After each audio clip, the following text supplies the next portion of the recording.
So hello and welcome to our session today with Ian Luckett from IT Experts. So Ian runs a hub for IT business owners, and it's all about growing your business. But over the years, I know, Ian, that you've experienced redundancy a few times yourself. Yep. And yeah, one of the reasons I wanted to have you here on the hub was I've been impressed by your resilience and your ability to bounce back from that. So yeah, tell us a bit more about your story. Yeah, well, thanks very much, Paula, for having me on. It's great to connect again. We met up at a networking event, got about 2 or 3 years ago now. We've just kept in contact, and I think people in business and having the right connections is really important. Yeah, I've had my fair share of ups and downs. Right now, I'm running, what I would class as one of the UK's most successful consultancies in helping IT and tech business owners grow. It wasn't always like that. It's gone through various guises of change. And before I was doing this, which was about 4 years ago, 3 or 4 years ago, I was working in corporate for 20 years. And I think in that time, I think I've been made redundant about 8 or 9 times. Wow. And I've lost jobs that I thought were really safe. And I thought I was invincible. And I thought I was the best thing since sliced bread. And I worked out that, not that I wasn't, but it's a really, really tough place to be when you're employed and you're in the position that you guys are in right now, where you're either facing redundancy or you've been redundant, and you kind of feel a little bit, well, no one wants me, I'm not any good, and all this kind of stuff. And that is all crap that's in your head, the mindset that will get you through, and it will help you get back, and you will bounce back and you'll be successful. And this group that I've talked to Paula about is going to be an amazing support hub for people. I run peer groups.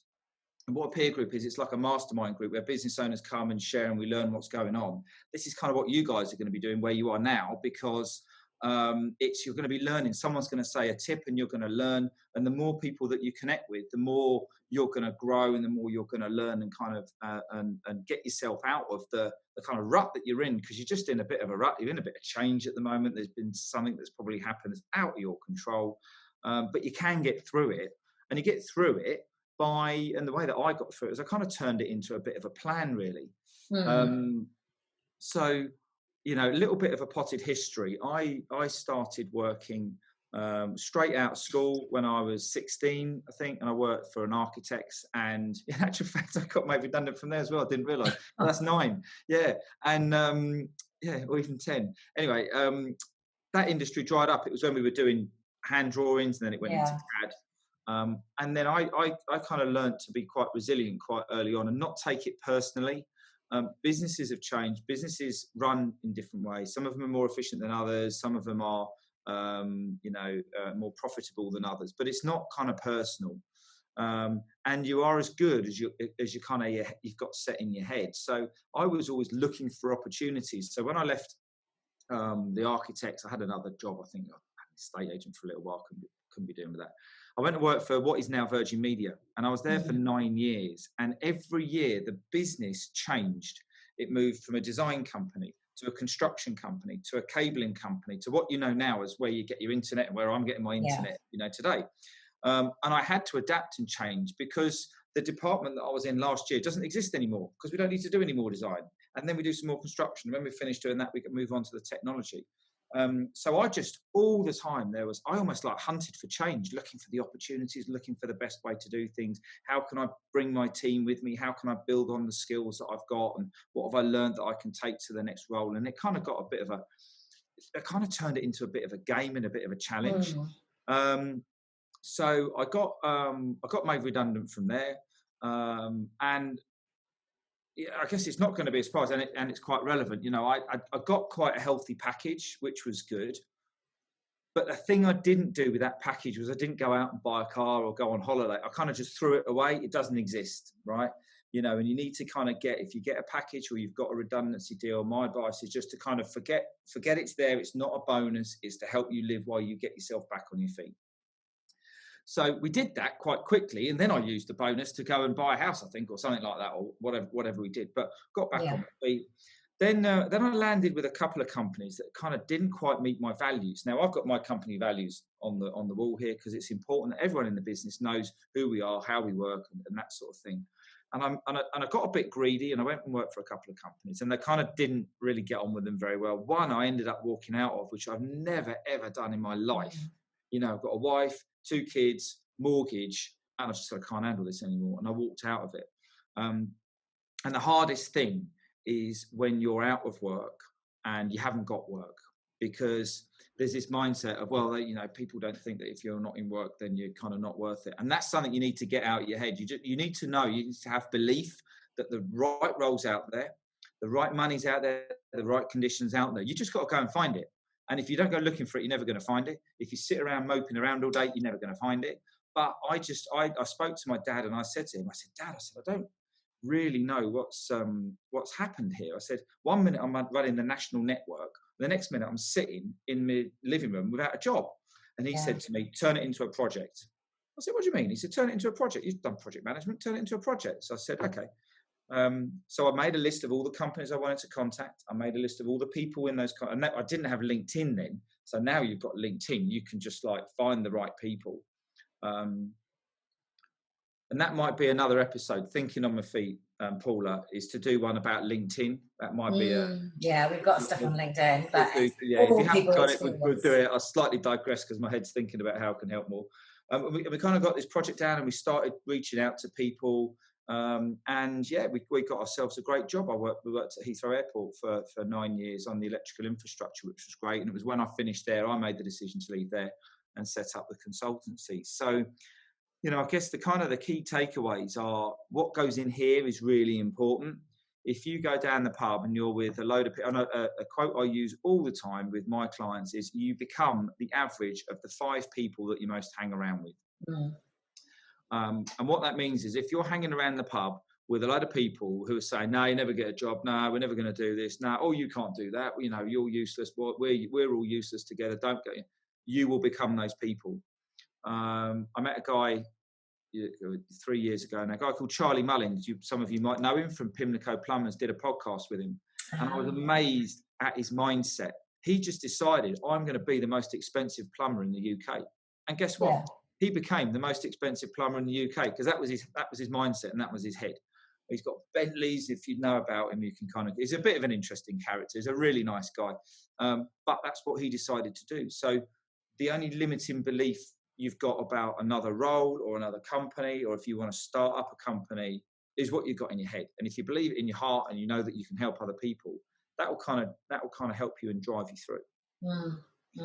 And I guess what did I do? I learned from other people. I didn't go out there and try and reinvent the wheel. And I'm not reinventing the wheel now. So I have a coach. I actually have 2 coaches, 2.5, I suppose, who help me with my business. And what I learned from them, I then pass to my clients. So the more you learn, there's a good adage, the more you learn, the more you earn. So you add in more value to your clients, to your workplace, to whatever it might be. And it's always just about learning, hanging around the right people, getting help and support. And this community that you're in here now is just absolutely. That's why I just wanted to be involved in it. When Paula said, can you help me out? It's just like, yeah, of course can, no problem at all. To help out the guys and the girls effectively to get yourselves back on your feet and get back out there. Pay the government taxes. That's what we need to do. But, that's what so what you've been talking about is effectively the growth mindset, isn't it? Yep. Always looking at opportunities for growth, being open to new people, new experiences. Yeah. So one thing I'm really curious about is, obviously you worked in corporate for 20 years, you said, and then you decided to go it alone. Yep. Was there anything that you needed to learn, any new skills or mindset that you needed to learn to go it alone? Still learning now. Yeah. It's hard. The reason it's hard is because all of a sudden, when if you want to go it alone and start your own company up, you're all of a sudden you're your own boss. You can get distracted really easily. You can get yourself on the wrong plane. Someone might say, yeah, come over and do this. And I think the really important thing right here is if you're thinking of starting up your own business or going it alone, is make sure that you get validation on what you're going to do by people who are going to pay you and not your mum and dad, right? Because everyone you talk to, oh, it's a lovely idea, no, it's brilliant, because they don't want to upset you and they want to make sure that you're comfortable and all of that sort of stuff. But until someone's paid you, until that pound coin's gone from their bank to your bank, it's not real. And I played around with that for a little while, because I was creating things. I was programs and courses for people that I wanted, that no one else really wanted. And still, even to the day. So make sure you've got that, validation of what you're going to do. And it's no different, really. What you're doing right now is no different than building a business. So whether you're building a business or whether you are going to go and get another job, you're in marketing mode. You're in marketing mode, and you need to get out there and tell everybody else why you're better than all the other losers who are kind of behind you. And that's a really important mindset to get into, because whether you're doing your CV, whether you're rocking up at an interview, whether you're doing a proposal for someone, whether you're going to see the bank, or whatever you're doing, you're marketing yourself. People buy from people. Simple. That is. People buy stuff from companies like Apple and other things like that. But essentially, people will buy people. And if they hire you around your values, what are your core values, and they match up with those values, it's a really great thing. So I don't know if you're doing anything in the group about values, about your personal values. That would be a really great thing. I had a guy. So I work in the UK. And I had a guy email me 2 weeks ago from Australia. Right? He Googled how to grow my IT business, and I popped up. So my first time I actually thought SEO worked. Yeah. So I had a chat with him last week. And one of the things he said to me was, I really like your values on your website because they match our values of our company. Yeah. Yeah. Values are so important, aren't they? Wow. Yeah. So understand what your values are.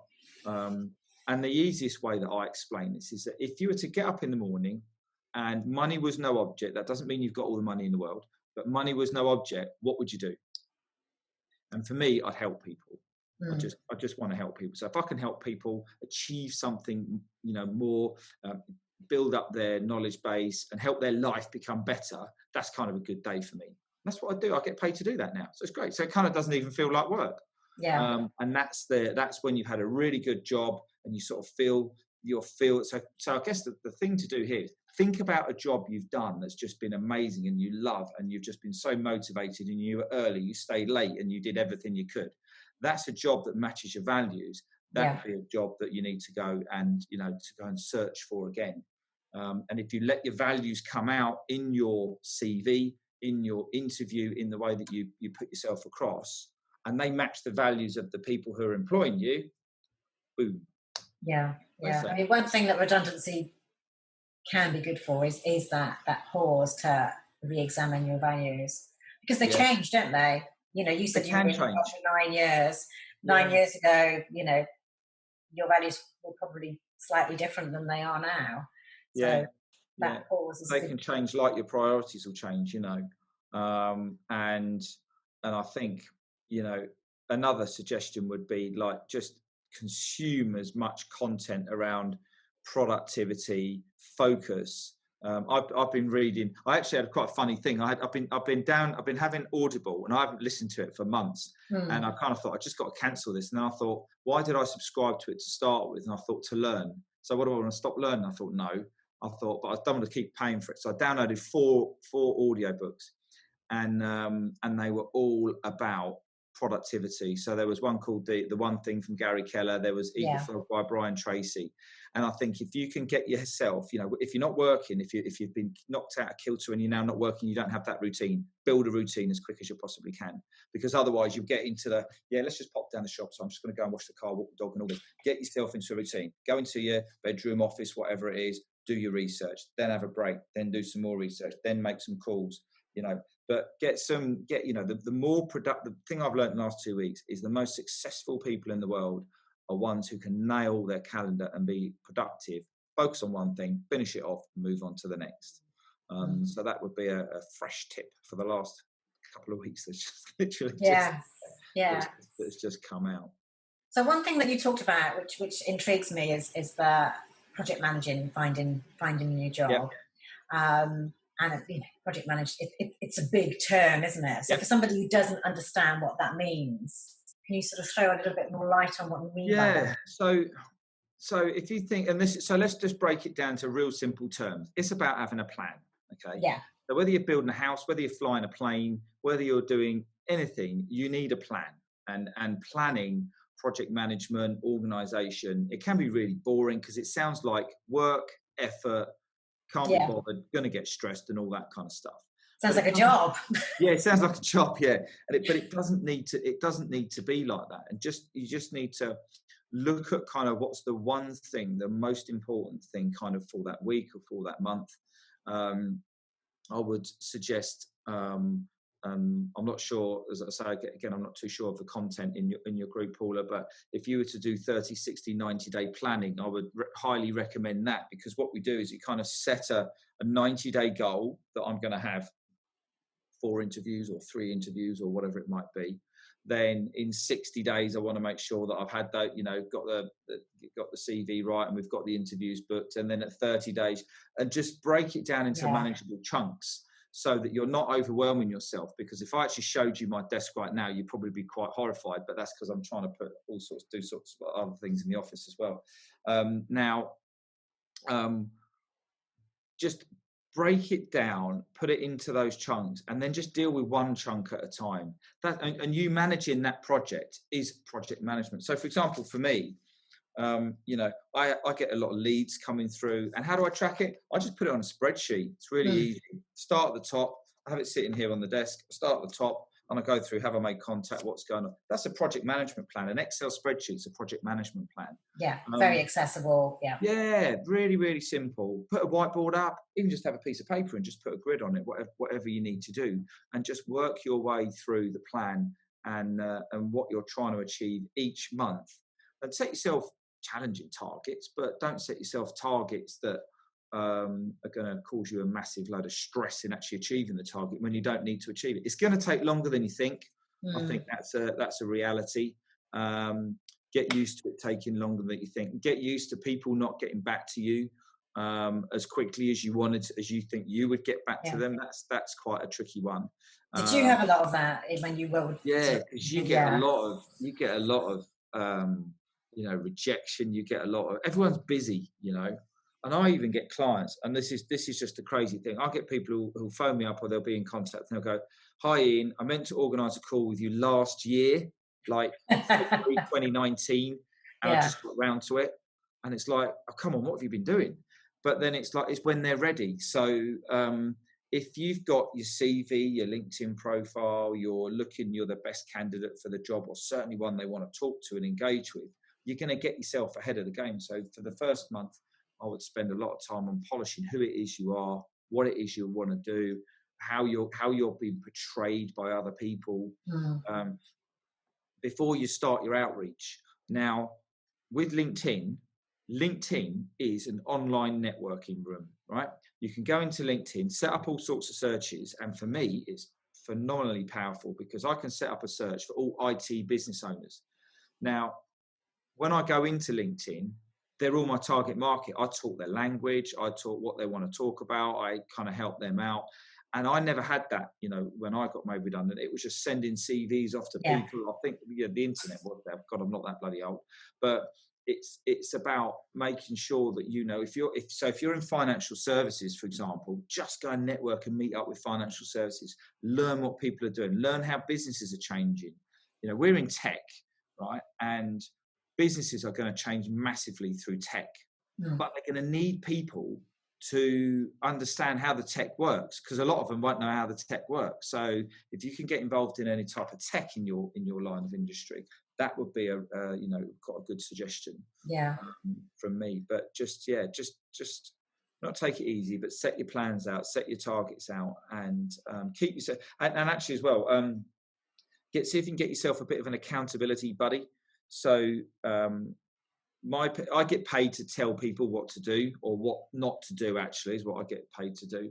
If you can find someone who can say, look, they might be a mate, they could be a friend, whoever they are, and just say, look, can we just have a catch up, you and me, on a Monday morning, just on what we're going to do for the week, so that I've got myself, you can hold me to account, I can hold you to account. Did you do this? Now I went off and played golf. Well, don't do that. You're not going to. Okay, yeah. And help keep yourself accountable. So I think that would be a really good. That's a really good idea. Yeah, yeah. But you have to have that belief that you're going to get through this, and that you're gonna survive it, and you'll probably end up thriving at the back end of it. Yeah, you'll learn a lot. Yeah, definitely. absolutely. Yeah. Good. Brilliant. Well, thank you. There's lots of practical tips there, and I do like the idea of project managing it. Yeah, put up a whiteboard. Become your own project manager of your own projects, and you're not going to be happy until you've got that job. And you will get it, and there will be businesses starting up. You need to be mindful of what types of businesses they are and how that's going to work. But we will bounce back from this. I absolutely believe it. It'll be a different place, but I think it'll be a better place. But just keep looking for those opportunities, and look at people who collaborate as well. So if you're in, say for example, you are in finance or you're in construction or whatever, hang around people who are in construction. If you're a bricklayer, for example, hang around people who are building houses, because guess what? They're going to need bricklayers, and keep it kind of that simple. If you're a plumber or if you're a site worker, find the people who are in there. Don't always think about connecting with the people who are going to employ you. Think about other people who could introduce you to somebody else who would be able to help connect. Yeah, that's a really good tip. Yeah. It's not necessarily about going to the the buyer straight away, effectively. Great. And the other thing about doing that is you not only are building your network, but you're learning what's new, aren't you? Exactly. Yeah. If you can learn about what's going on in construction or whatever field or sector you're in, then it's gonna be much better, much easier for you to find off, because all you need to do is stand out from the crowd. That's all you need to do. It's kind of as simple as that, really. Yeah. And any employer is going to be looking for somebody that does that takes initiative, that is open to new things. And nowadays, even having a network is quite building a network is quite a skill, and some employers look for that, don't they? Communication skills, I think, is important. I've just hired a digital marketing apprentice, and he knows nothing about digital marketing. He does now because he's been with me for 4 months. Why did I hire him? Because he used to work for Gordon Ramsay at the Savoy. Yeah. That's why I hired him, because I thought, if he can work for Gordon Ramsay, he can come and work for me. Well, yeah. But his attitude, his tenacity, his problem solving is really powerful. So people will buy you for what you can do and how you portray yourself to fix their problems, because that's essentially what they're going to be employing you for. So thinking about your transferable skills. Yeah. All of that. You are going into new areas. Yeah. That you can bring from the old one. Yeah. Cool. Brilliant. Thank you very much, Ian. Yeah, no problem whatsoever. No, I hope that was of value, and just do one thing at a time and you will get the success that you need. Good luck. Yeah.